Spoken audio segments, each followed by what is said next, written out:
Keith, 3,238 miles is the journey that was just completed here at Syracuse University by 5 Scottish people from Lockerbie, completing the journey that was not completed by 35 Syracuse University students 30 years ago when Flight Pan Am 103 exploded over Lockerbie. We felt it was an appropriate thing to do to complete the journey that those people who boarded Pan Am 103 could not complete. They made it as far as our town and never made it home. Dorns was an 18-year-old just out of the police academy when he became a first responder to Pan Am Flight 103.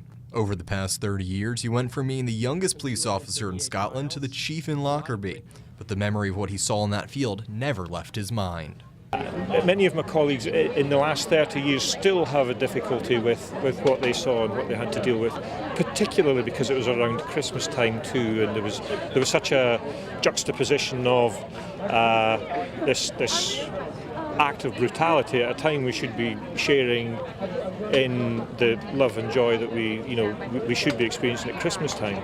The memory of those lost is kept alive at SU with the Remembrance Scholar program. 35 students are selected each year to live out the life those lost cannot. Hyrule Ma helped organize today's event. She did not expect how it unfolded. Seeing them actually just come down the promenade, and they're so weathered and they're old, and that just really struck a chord with me, just knowing that even despite so many years having passed, this is a connection that has been forged, and that this has been something that is still so meaningful and still remembered despite so many years gone by. Lawrence Mason still remembers. He taught 8 students who died on the flight and will never forget them not making it home. The journey has been completed. There's a little cairn outside Lockerbie Academy that is a sundial, and it has an arrow on it to Syracuse, and it's inscribed 3,238 miles. So they're always aware of that number.